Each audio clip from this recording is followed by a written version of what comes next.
आप सभी लोगों को राम राम। न्यूज के बारे में बात कर लेते हैं। तो कुंभकर्ण के जो दोनों छोटे भैया हैं, निसान करण और रेनो करण, ये दोनों दो गाड़ियां लॉन्च कर रहे हैं। असल में चार गाड़ियां हैं, लेकिन बेसिकली दो गाड़ियां। जैसे कि डस्टर का दूसरा वर्जन है टेक्टॉन, जो कि 4 फरवरी को रिवील होगा, उसके बाद में मई जून में जाके लॉन्च होगा।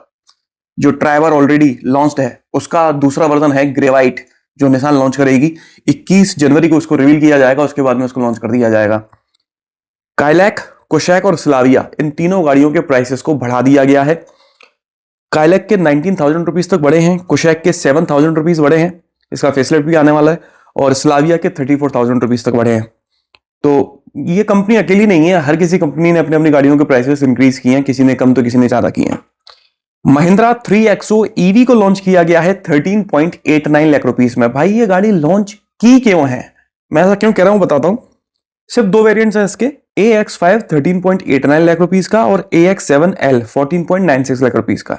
वेरिएंट सिर्फ दो हैं। देखो आप, 7.2 किलोवाट का AC चार्जर मिलता है 50,000 रुपए की एडिशनल कॉस्ट पे। 23 फरवरी से इसकी डिलीवरी चालू होंगी। 39.4 किलोवाट की एक सिंगल बैटरी ऑप्शन मिलती है, 150 bhp की पावर और 310 Nm के टॉर्क के साथ में। और रेंज पता है कितनी है? 285 किलोमीटर रेंज, सिर्फ 285। इससे ज्यादा रेंज तो टू व्हीलर्स दे रहे हैं भाई।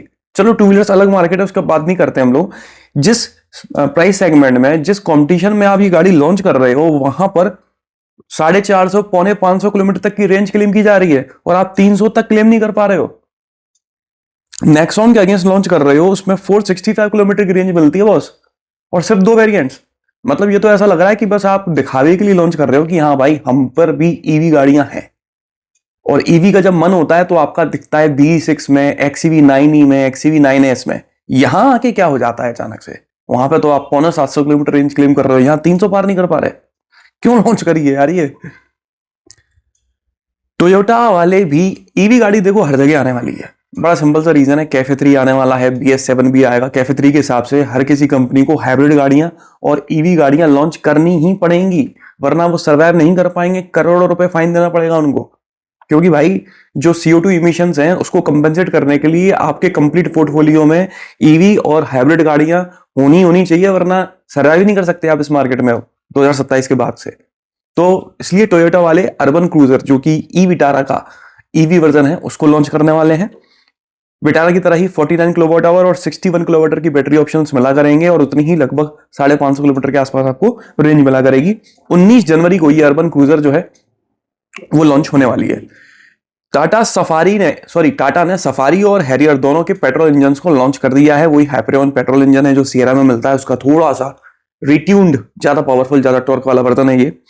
170 bhp की पावर और 280 Nm का टॉर्क इसमें मिलता है।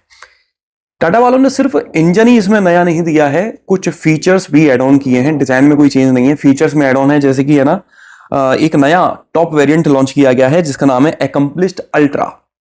इसमें एक तो सैमसंग की 14.53 इंच की टच स्क्रीन मिल जाती है। सैमसंग की टच स्क्रीन है तो मुझे ऐसा लगता है कि जो लैगी होती थी टाटा बाजी, वो शायद अब ना हो। डॉल्बी एटमॉस का साउंड मिल जाता है। डिजिटल IRVM है इनबिल्ट डैश कैम के साथ में। ऑनबोर्ड नेविगेशन, मेमोरी ORVM ऐसा नहीं है कि सिर्फ सीट के साथ एडजस्ट होता है। आप जब रिवर्स गियर डालते हो ना, तो वो ऑटो रिवर्स भी है उसमें फीचर। और कैमरास के लिए वॉशर दिया हुआ है, इनकेस अगर ऑफ रोडिंग करते हो आप, या बरसात हो रखी है, कीचड़ वगैरह में गाड़ी करी है, कैमरा का मुंह गंदा हो गया है, तो वॉशर आके मुंह साफ करके चले जाता है। 65 वॉट की Type-C पोर्ट्स दिए गए हैं। ये एक्स्ट्रा एड ऑन फीचर्स भी आपको मिल जाते हैं। और साथ में एक रेड डार्क एडिशन लॉन्च किया गया है, जो आपको सिर्फ इसी एकम्प्लिस्ड अल्ट्रा वेरिएंट में ही मिलता है और किसी वेरिएंट में नहीं मिलता। तो प्राइसिंग की बात करें तो सफारी पेट्रोल 13.29 लाख रुपए से शुरू होकर 25.2 लाख रुपए तक की मिलती है, और हैरियर पेट्रोल 12.9 लाख रुपए से शुरू होकर 25.7 लाख रुपए तक की। बहुत ज्यादा अंतर नहीं है इन दोनों में प्राइसिंग में। और ये जो मैंने फीचर्स बताए हैं ना, ये हैरियर और सफारी दोनों में एड ऑन किए गए हैं, अकेले सफारी में नहीं। और आगे बढ़ते हैं। अभी हाल ही में 7XO को भी लॉन्च किया गया ना, तो 7XO और सफारी दोनों सेगमेंट में आप ऑप्शन है पेट्रोल में आप क्या लेना चाहते हो। हाँ, दूसरा ये है कि इन दोनों गाड़ियों का अगर आप कंपैरिजन देखना चाहते हो ना, 7XO पेट्रोल और सफारी पेट्रोल का, तो कमेंट करके मुझे जरूर बताइएगा। मैं उस पर वीडियो तभी बनाऊंगा जब देखने वाले ज्यादा होंगे। Volkswagen वाले फॉर्च्यूनर की सेगमेंट में एक नई एसयूवी लॉन्च करने वाले हैं जो कि 3 डोर एसयूवी होगी। कहने को वो जो टिगवान है उसके ऊपर बेस्ड है, लेकिन उसका 3 डोर वर्जन है। इसको इंपोर्ट किया जाएगा तो प्राइसिंग उतनी कॉम्पिटेटिव नहीं होगी। सीकेडी किया जाएगा। सीकेडी से मतलब है कि पार्ट्स जो हैं अलग करके यहाँ पे मंगाए जाएंगे और फिर यहाँ पर असेंबल उसको करके गाड़ी बना के आपको दिया जाएगा। उसको कहते हैं सीकेडी। सीबीयू होती है कि पूरी बनी बनाई मंगा लो। इसमें 2 लीटर के आसपास इंजन मिल सकता है। अंदाजा है ये 204 bhp की पावर और 320 Nm के टॉर्क के साथ में।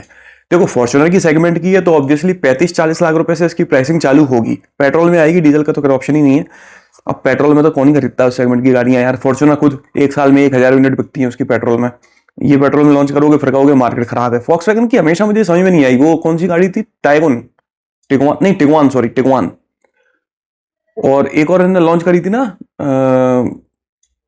टिगवान के पहले भी इन्होंने एक गाड़ी लॉन्च करी थी जो 3 डोर एसयूवी थी, वो भी नहीं चली। टिगवान भी नहीं चल रही है और अब ये वापस से वही गलती कर रहे हैं टेरॉन में।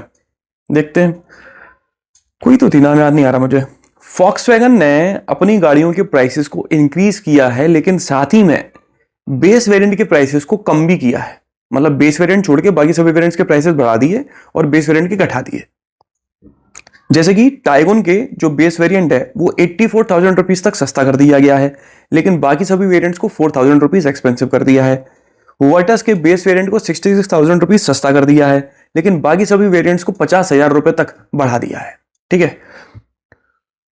सियरा की बुकिंग्स कितनी हुई हैं ये तो डेटा इन्होंने अभी तक रिवील नहीं किया। पहले दिन 70,000 हुई थी, वो रिवील किया। उसके बाद में कितनी हुई है नहीं पता। 2-3 लाख मेरे अंदाज में 3-3.5 लाख बुकिंग्स हो गई होंगी। लेकिन गजब की बात जो ये है वो ये है कि टाटा वाले ने जो सोचा था ना कि इनका टर्बो पेट्रोल इंजन सबसे ज्यादा डिमांड में आएगा, इसलिए चाहे टीवीसीज हो चाहे सोशल मीडिया हो कुछ भी हो, उसमें टर्बो पेट्रोल इंजन पर खूब ध्यान दिया। हो इनके साथ उल्टा गया। सबसे कम इंटरेस्ट लोग इनके टर्बो पेट्रोल इंजन में ही दिखा रहे हैं।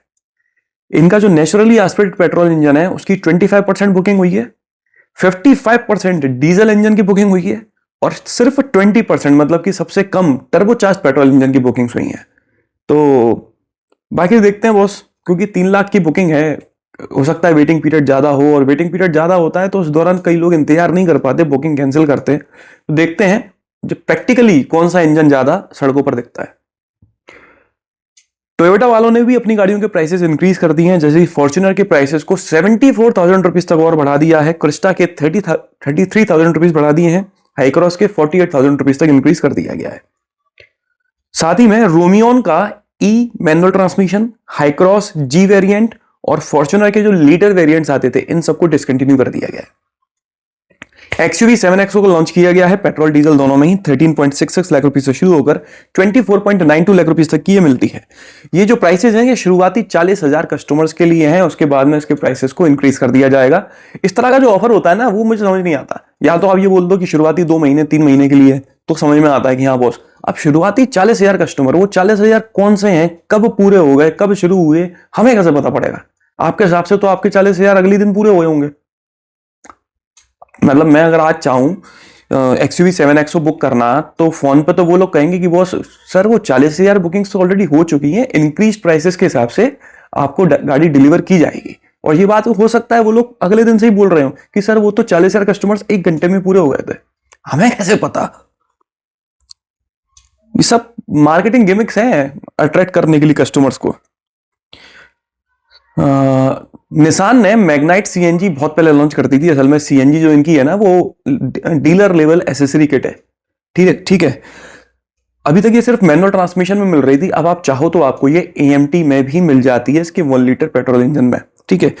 72,000 रुपीज, 72 ही है ना, 72,000 रुपीज आपको एक्स्ट्रा पे करना पड़ता है अगर आपको सीएनजी किट डलवानी है तो। सभी वेरिएंट्स में ये अवेलेबल है। 6.89 लाख रुपीज से शुरू होकर 9.7 लाख रुपीज तक का इसका सीएनजी वेरिएंट आपको मिल जाता है विद सीएनजी किट।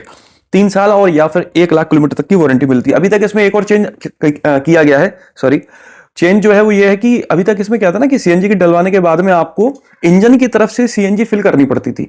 अब इसमें है ना जो फ्यूल लेट रहता है ना, जहां से पेट्रोल डालते हो साइड में से, उसके बगल में ही आपको सीएनजी डालने के लिए एक ऑप्शन दिया जाता है। तो ये अभी तक नहीं दिया जा रहा था, अब दिया जाने लगा है। तो AMT और फ्यूल लिड की पोजीशन, दोनों चीजें चेंज हो गई हैं। किया वालों ने अपनी सबसे छोटी ईवी गाड़ी EV2 को रिवील किया है। ये 42.2 किलोवाट आवर की इसमें बैटरी मिलती है जो 317 किलोमीटर की रेंज क्लेम करती है। इससे बड़ा बैटरी ऑप्शन है 61 किलोवाट आवर का जो 448 किलोमीटर की रेंज क्लेम करता है। भाई बैटरी का साइज जितना बड़ा उतनी रेंज नहीं बढ़ी इसकी। और ये इंडिया आएगी 2030 के पहले पहले, आपको ये इंडिया में देखने को मिल जाएगी। अगर मैं 2025 का एक बहुत रफली मार्केट एनालिसिस आपको करके बताऊं तो जनरली हम लोग क्या सोचते हैं कि डीजल इंजन बंद होने वाले हैं, पेट्रोल इंजन चलने वाले हैं, हाइब्रिड्स आने वाली हैं, ईवी मार्केट कैप्चर करने वाला है। लेकिन ऐसा हो कुछ नहीं रहा है।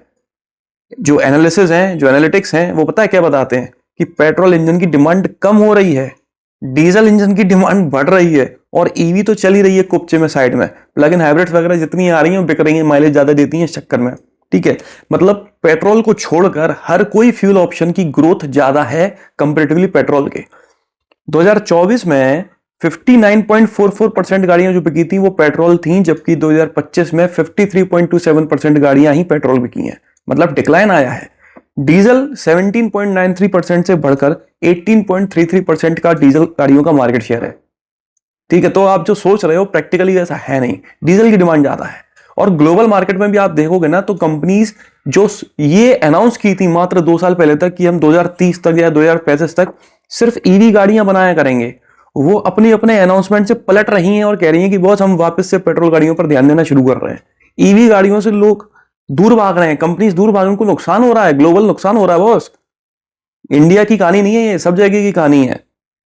जनरल मोटर्स को अभी $7 बिलियन का नुकसान हुआ है पिछले 6-8 महीने में। फोर्ड भी वहां पर ईवी गाड़ियों से दूर हट रही है। तो हाँ, आमतौर पे क्या है कि एसयूवीज हमारे मार्केट में सबसे ज्यादा पसंद की जाती हैं और जिस वजह से हर कोई कंपनी एसयूवी लॉन्च करने लगी है। अगर 2025 की बात करूं तो सबसे ज्यादा जो गाड़ियां लॉन्च हुई हैं उनमें मैक्सिमम एसयूवीज थी, मात्र एक सेडान थी। एक सेडान लॉन्च हुई थी नई बस, उसके बावजूद भी सेडान की जो डिमांड है वो उतनी या उससे ज्यादा ही हुई है। मतलब कि 8% मार्केट शेयर था सेडान्स का 2024 में, और 2025 में वो बढ़कर 8.6% हो गया है। तो डिमांड उतनी ही आप कह सकते हो। लेकिन एसयूवीज जो इतनी सारी लॉन्च हुई हैं 2025 में दुनिया भर की, उनका मार्केट शेयर कोई खास नहीं इंप्रूव हुआ। 54% था 2024 में और 55.38% हो गया है 2025 में। तो एसयूवीज की डिमांड उतनी ही है, इंक्रीज नहीं हुई है, जबकि कंपनीज लगी पड़ी हैं दे लॉन्च। अभी भी भाई साहब आने वाले 3 या 4 महीने में 7-8 एसयूवीज आने वाली हैं।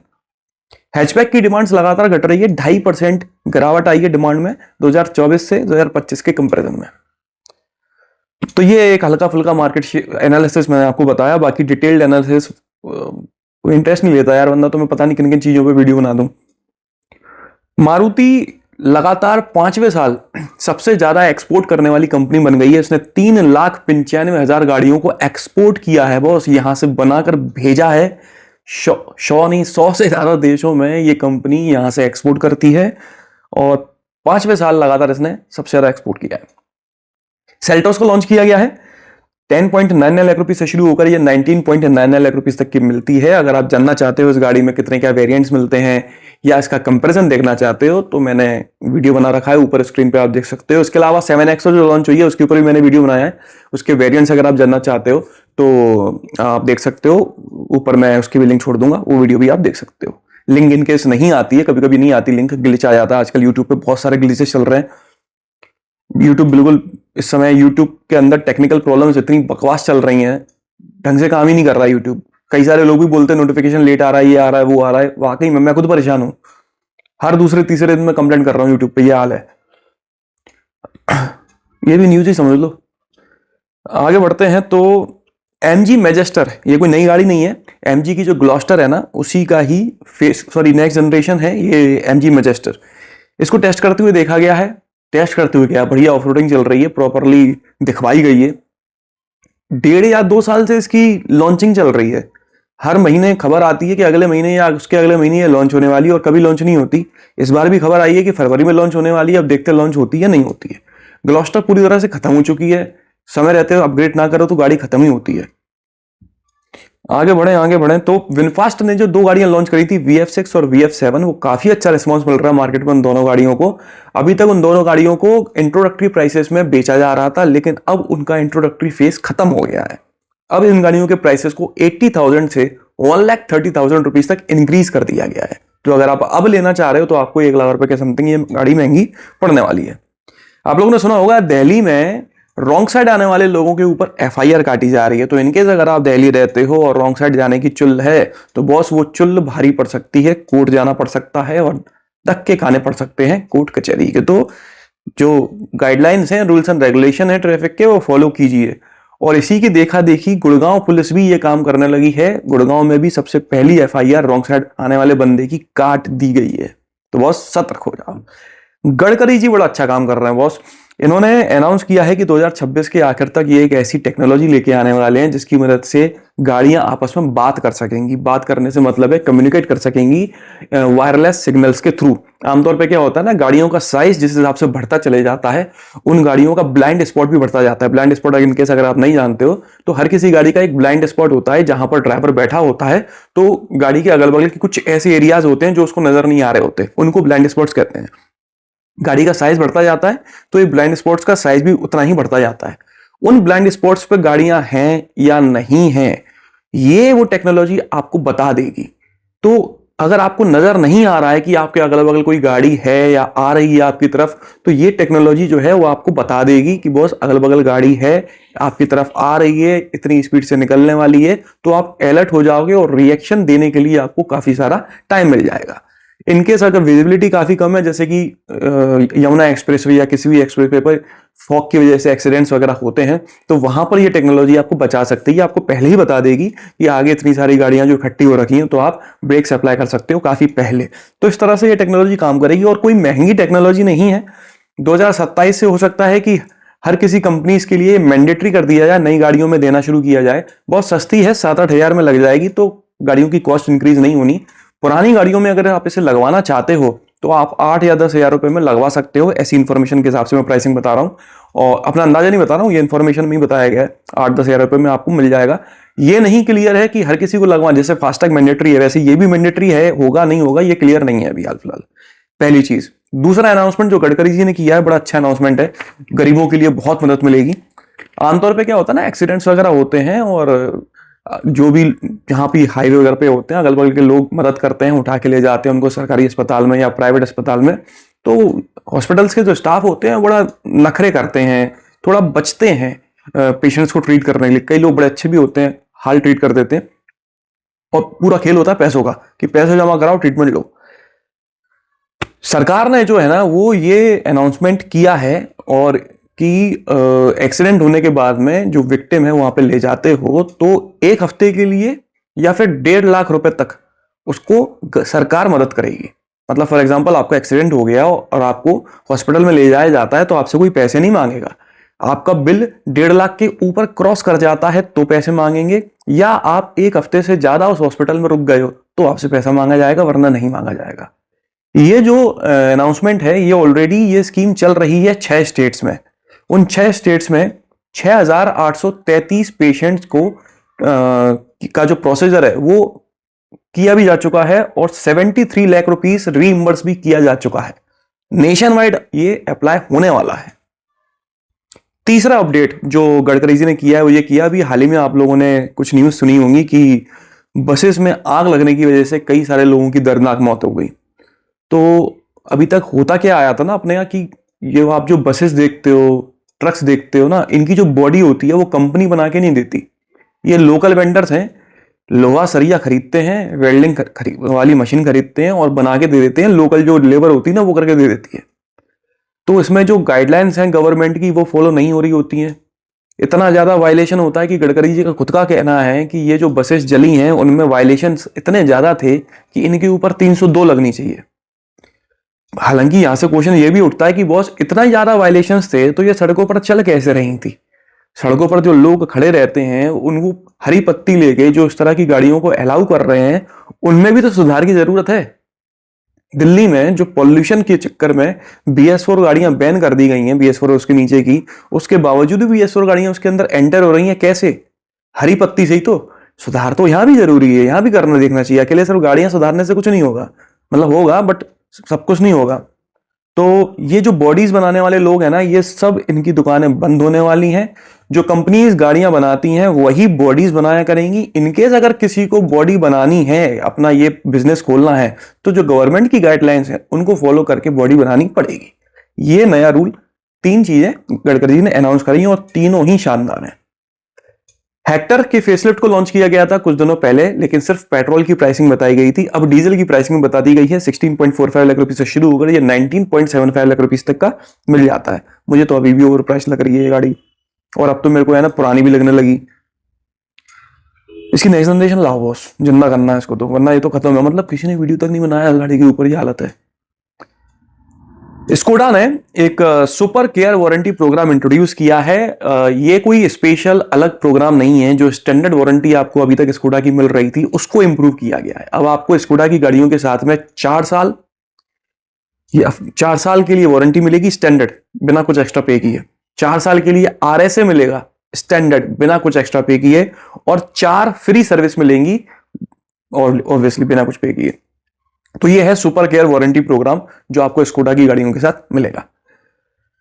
महिंद्रा की जो BE6 फॉर्मूला एडिशन गाड़ी है उसकी बुकिंग 14 जनवरी से चालू होने वाली है। मैंने सोचा आपको याद दिला दूं, इनकेस अगर आपको ये गाड़ी पसंद आई है तो आप बुक करा सकते हो। लगभग 650 पौने 700 के आसपास इसमें रेंज क्लेम की जाती है, जो कि अभी हाल फिलहाल के हिसाब से बहुत अच्छी है।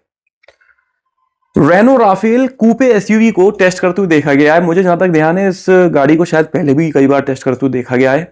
तो यहां लॉन्च होगी नहीं होगी मुझे नहीं पता, हालांकि नहीं होगी, ठीक है। पहले ये 2-3 गाड़ियां लॉन्च कर ले वही बहुत है, इसमें इनकी छाती पटे जानी है। नई गाड़ियों की तो बहुत दूर की बात है।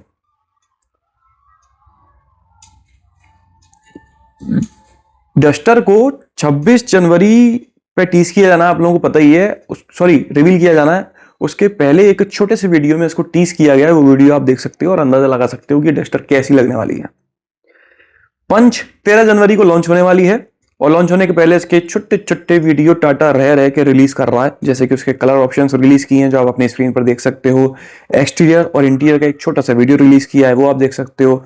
फीचर्स रिलीज कर दिए हैं, 360 डिग्री कैमरा मिलने वाला है, बड़ी टच स्क्रीन मिलने वाली है, और tyre pressure monitoring system, turbocharged petrol engine मिलने वाला है, blind spot view monitor, auto time IRVM जैसे प्रीमियम फीचर्स आपको इस गाड़ी में मिलने वाले हैं। यामाहा R15 के प्राइसेस को 5,000 रुपए तक कम कर दिया गया है। अब ये गाड़ी 1.51 लाख रुपए से शुरू होकर 1.91 लाख रुपए तक की मिल जाती है।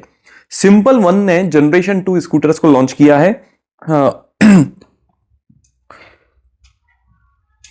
1.4 लाख रुपीस में। इसमें 5 किलोवाट आवर की बैटरी मिलती है 265 किलोमीटर की रेंज के साथ में, और साथ में एक और स्कूटर इन्होंने लॉन्च किया है, उसके प्राइसिंग रिवील नहीं करें अभी, सिंपल वन अल्ट्रा। इसमें 6.5 किलोवाट आवर की बैटरी मिलती है और रेंज मिलती है 400 किलोमीटर की। लाइफ टाइम वारंटी मिलती है आपको इन प्रोडक्ट्स के साथ में। जो इनके दूसरे वेरिएंट्स हैं उनमें और छोटी बैटरी और कम रेंज भी मिलती है। सबसे कम वाले में शायद 200 किलोमीटर की रेंज है।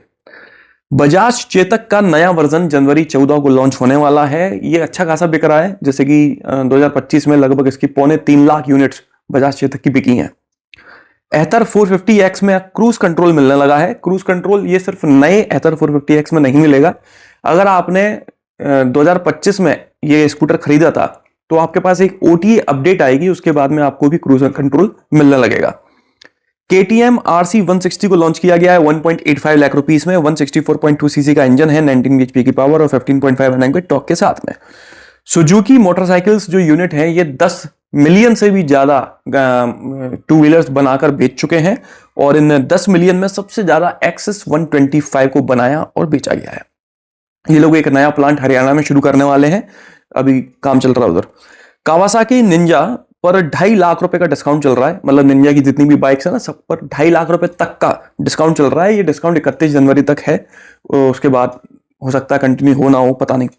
इसके अलावा कावासाकी वर्सेस 1100 पर भी 1 लाख रुपए तक का डिस्काउंट चल रहा है। 12.8 लाख रुपए से शुरू होती है, इस पर भी 31 जनवरी तक का डिस्काउंट है। लेना चाहो तो ले सकते हो।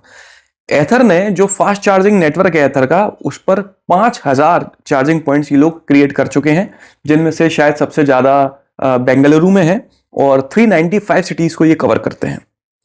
सुजुकी ने ई एक्सिस करके एक इलेक्ट्रिक स्कूटर को लॉन्च किया है 1.88 लाख रुपीस में। प्राइसिंग तो अच्छी खासी है, लेकिन रेंज है मात्र 95 किलोमीटर भाई। 3 किलोवाट आवर की लिथियम आयरन फॉस्फेट बैटरी मिलती है, 4.1 किलोवाट की पावर और 15 Nm का टॉर्क है। कुछ जरूरत से ज्यादा महंगा नहीं है। KTM ड्यूक 390 के अपडेटेड वर्जन को रिवील किया गया है। अपडेट इसमें कोई बड़ा नहीं किया गया, एक तो कलर ऑप्शन नया मिलने वाला है, डीप मैट ब्लू कलर, और दूसरा इसमें WPF CR4 front brake calipers का यूज किया गया है। बाकी सब कुछ पहले जैसा है, 399 सीसी का इंजन, 46 bhp की पावर और 13 Nm का टॉर्क। तो न्यूज इतनी थी इस हफ्ते की। बाकी आप लोग वो इंतजार कर रहे होंगे दिसंबर के विनर के नाम का, तो आप देख रहे हो लगातार कुछ ना कुछ चल रहा है, इस वजह से मैं कर नहीं पा रहा हूँ। अब आज अभी इस समय मैं वीडियो डाल के मैं फ्री हो जाऊंगा, तो उसके बाद में मैं विनर जो है वो सर्च क्या करना है, मतलब कौन कौन है क्या नहीं है, पूरा बना के आप लोगों को कोशिश करता हूँ जल्दी से जल्दी देने की विनर का नाम और उसकी प्राइस कॉस्ट। तो चलिए इस वीडियो में तो बस इतना ही। किसी भी तरह से आपको ये वीडियो पसंद आए तो उसे लाइक कर दीजिएगा, इस चैनल को सब्सक्राइब कर लीजिए और बेल आइकन को दबाना ना भूलना। आपका दिन शुभ रहे। धन्यवाद।